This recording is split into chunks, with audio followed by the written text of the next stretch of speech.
সুপ্রিয় দর্শক, কোটা সংস্কার আন্দোলনের অন্যতম সমন্বয়ক ও বর্তমান অন্তর্বর্তীকালীন সরকারের উপদেষ্টা নাহিদ ইসলাম বাস্তবে কে? কোন মন্ত্রীর ছেলে নাহিদ? কেমন তার লাইফস্টাইল? বর্তমানে কার সঙ্গে প্রেম করছেন এবং কত টাকার মালিক উপদেষ্টা নাহিদ ইসলাম? বিস্তারিত জানতে হলে ভিডিওতে একটি লাইক দিয়ে শেষ পর্যন্ত দেখতে থাকুন। সুপ্রিয় দর্শক, কোটা সংস্কার আন্দোলনের প্ল্যাটফর্ম বৈষম্য বিরোধী ছাত্র আন্দোলনের অন্যতম সমন্বয়ক ছিলেন ঢাকা বিশ্ববিদ্যালয়ের শিক্ষার্থী মোহাম্মদ নাহিদ ইসলাম ফাহিম। মাত্র ২৬ বছর বয়সে জাতির কান্ডারি হয়ে স্বৈরাচারের কবল থেকে ১৬ কোটি জনগণকে মুক্ত করেছেন তিনি। মুক্তিদাতা হয়ে উঠেছেন বাংলাদেশের মানুষের কাছে। শেখ হাসিনা সরকারের পতনে গুরুত্বপূর্ণ ভূমিকা পালন করা কে এই নাহিদ ইসলাম? কিভাবে সাধারণ আন্দোলনকারী থেকে অন্তর্বর্তীকালীন সরকারের উপদেষ্টা হলেন? চলুন জেনে নেই। মিষ্টভাষী ও মিশুক প্রকৃতির যুবক নাহিদ। বক্তব্যদানে বেশ পটিয়সী, কর্মসূচির নাম নির্ধারণে বেশ বৈচিত্র্য দেখিয়েছেন তিনি। আন্দোলনে সুশৃঙ্খলভাবে সমন্বয় করতে পেরে সবার প্রশংসা করিয়েছেন নাহিদ। নাহিদ ইসলামের ডাকনাম ফাহিম।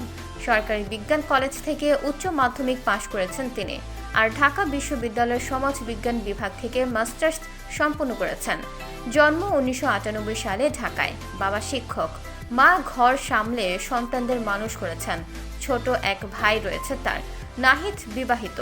মাসখানেক আগেও বাংলাদেশের হাতে গোনা কয়েকজন মানুষই জানতেন নাহিদের নাম। সেই নাহিদই এখন বিশ্বের বিভিন্ন প্রান্তে পরিচিত নাম হয়ে উঠেছে। গত মাসে যখন কোটা বিরোধী আন্দোলন শুরু হয়েছিল, তখন প্রাথমিকভাবে নাহিদ ততটা পরিচিত মুখ ছিলেন না। কিন্তু জুলাইয়ের মাঝামাঝি সময় নাহিদকে অপহরণ করার পর থেকেই বৈষম্য বিরোধী ছাত্র আন্দোলনের এই সমন্বয়কের নাম ছড়িয়ে পড়তে থাকে। কোটা বিরোধী আন্দোলন ঘিরে তাকে দুবার আটক করা হয়। প্রথমবার ১৯ জুলাই সাদা পোশাকধারী বেশ কয়েকজন লোক তার এক বন্ধুর বাড়ি থেকে তাকে অপহরণ করে নিয়ে যায়। চোখে কাপড় বেঁধে হাতকড়া পরিয়ে তার উপর অকথ্য নির্যাতন চালানো হয়। দুদিন পর পূর্বাঞ্চলে একটি ব্রিজের তলায় নিজেকে আবিষ্কার করেন নাহিদ। এরপর নিজেই কোনো রকমে একটি রিকশায় উঠে বাড়িতে ফেরেন। দ্বিতীয়বার ২৬ জুলাই ধানমন্ডির গণস্বাস্থ্য নগর হাসপাতাল থেকে তাকে অপহরণ করা হয়। পরে স্বরাষ্ট্রমন্ত্রী ও সাবেক ডিবি প্রধান হারুন জানান, নিরাপত্তার স্বার্থে তাকে হেফাজতে নেওয়া হয়েছে। আন্দোলনকারী ছাড়াও নাহিদ ইসলামের রয়েছে রাজনৈতিক পরিচয়।